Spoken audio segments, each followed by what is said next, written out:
Assalamualaikum warahmatullahi wabarakatuh. Kami dari kelompok 10 akan menjelaskan materi dengan tema filsafat Nusantara. Saya Ratu Devi Novianti Aulia selaku moderator dan rekan saya Siti Fadilah Ramadhani, Ahmad Tibrizi, dan Alvin Miftahul Akmal. Baik, langsung saja saya akan menjelaskan tentang filsafat Nusantara. Filsafat Nusantara adalah pemikiran yang berakar dari budaya, tradisi, dan pengalaman hidup masyarakat Indonesia. Pemikiran ini menekankan harmoni antara manusia, alam, dan spiritualitas. Kehadiran filsafat Nusantara menjadi penting untuk menjaga jati diri bangsa di tengah pengaruh globalisasi, sekaligus menggali nilai-nilai lokal sebagai pedoman dalam kehidupan sosial dan budaya. Untuk materi yang pertama yang akan saya sampaikan yaitu mengenai pengertian filsafat Nusantara, di mana filsafat Nusantara adalah cabang filsafat yang fokus pada realitas dan kehidupan masyarakat Nusantara yaitu Indonesia, berupaya memahami identitas, karakter, dan kebudayaan Indonesia.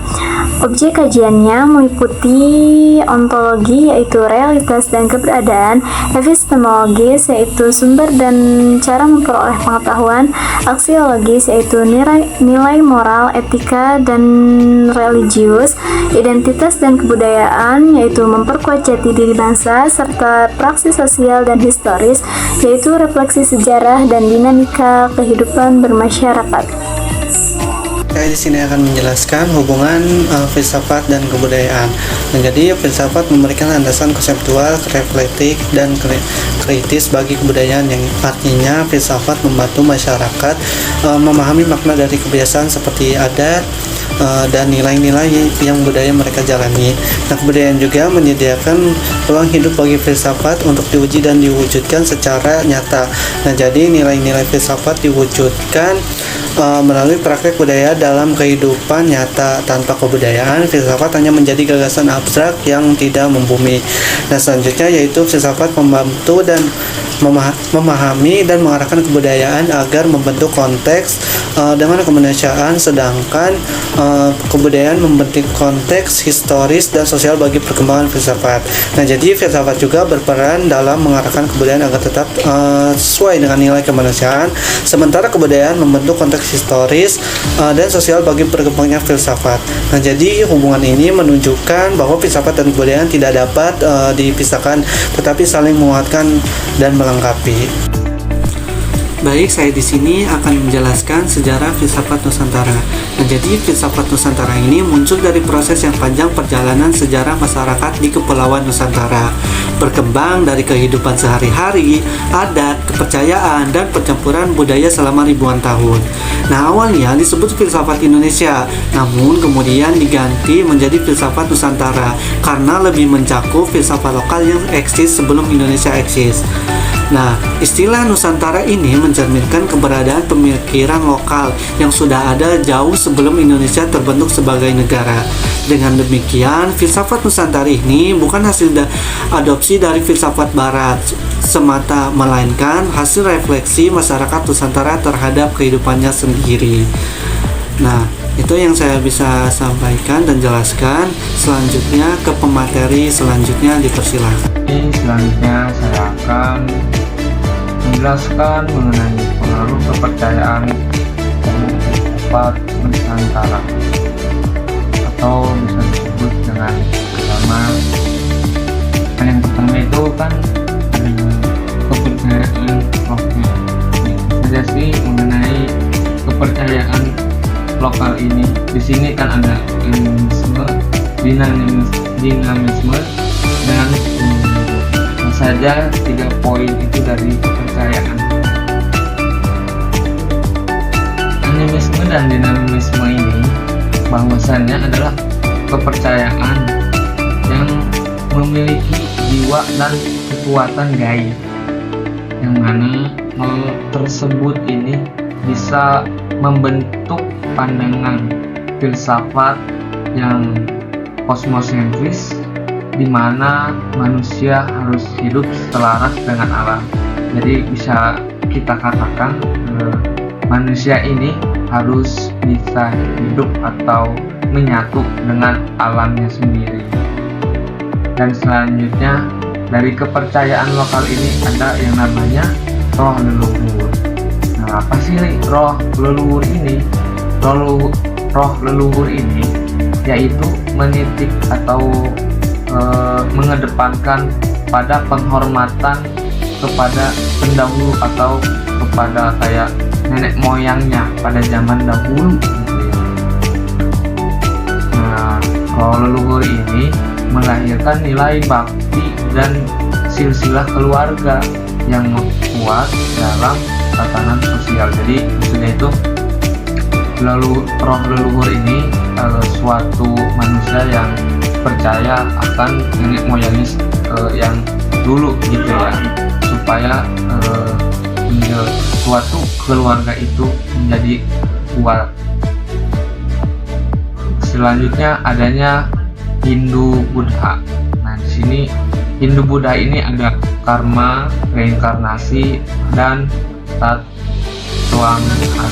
Nah, apa saja sih dari 3 poin ini gitu ya. Nah, yang pertama ada karma dan reinkarnasi.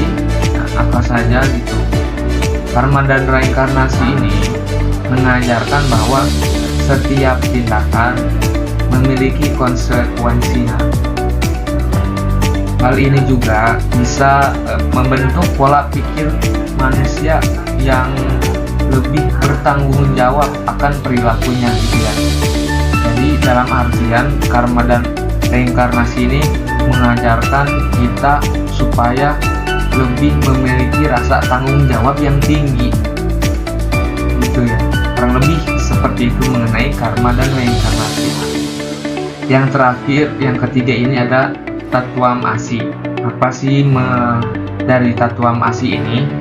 Tatuamasi ini adalah sebuah konsep yang mana dari bahasa Sanskerta yang berarti artinya itu ia adalah kamu.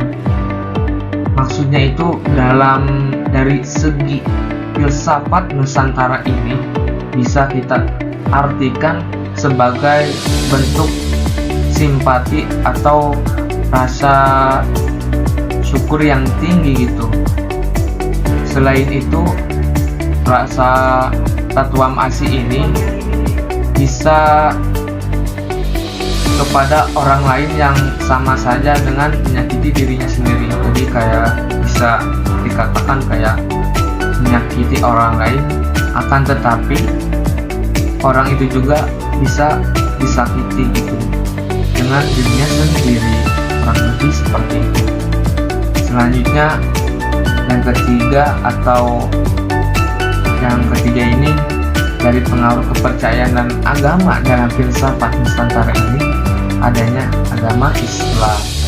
Apa saja dari pembahasan agama Islam ini? Yang pertama adanya tauhid, yang kedua etika sosial, dan yang ketiga pesantren. Apa saja dari 3 poin ini?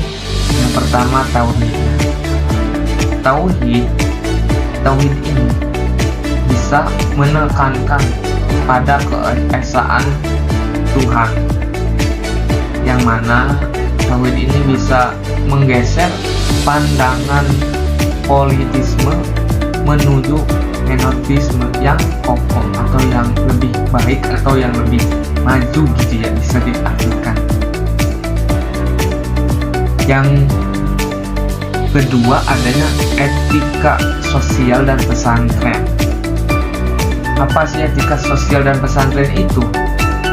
Dalam Islam, pengaruh pesantren ini sangat kuat dalam membentuk moral, terus kayak sifat, terus kayak adab atau hal-hal yang mengenai kebaikan yang berbasis pendidikan, baik itu pendidikan formal atau pendidikan yang non formal seperti pesantren atau sekolah-sekolah negeri, dan adanya kesetaraan derajat. Kesetaraan derajat ini di hadapan Tuhan atau Sang Maha Penciptanya, yaitu Allah Subhanahu wa Ta'ala. Yang terakhir adalah adanya pengaruh atau agama dalam filsafat Nusantara ini adanya agama Kristen. Nah, apa saja dari agama Kristen ini poin-poin yang terpenting ini? Yaitu adanya teologi pembebasan, terus adanya kesederhanaan, dan adanya kasih atau kayak kasih sayang gitu ya, mungkin bisa dikatakan. Apa saja gitu dari 3 aspek tersebut yang ada di dalam agama Kristen ini. Yang pertama ada teologi pembebasan. Teologi pembebasan ini fokus pada pembelaan terhadap kaumnya yang tertindas. Jadi teologi pembebasan ini kayak bisa diartikan yaitu raja gitu ya, yang mana tugas raja ini melindungi semua rakyatnya dengan membawa keadilan itu. Terus yang selanjutnya adanya kesederhanaan dan kasih. Apa sih dari kesederhanaan dan kasih ini?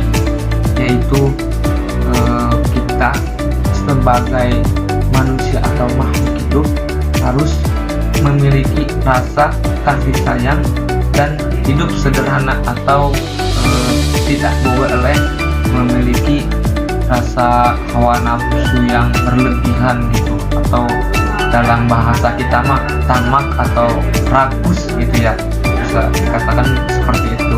Supaya apa? Supaya kalau misalkan kita tidak ada sifat itu, sifatnya yang kayak rakus gitu, terus kayak tamak, tapi kita menerapkan sifat hidup yang sederhana, tidak bermewah-mewahan, atau hidup dengan rasa penuh kasih sayang, itu akan menjadi atau memperkuat fondasi diri kita dengan rasa kepedulian sosial yang sudah ada di Nusantara ini. Mungkin itu saja yang bisa saya sampaikan. Selanjutnya saya kembalikan kepada moderator. Terima kasih.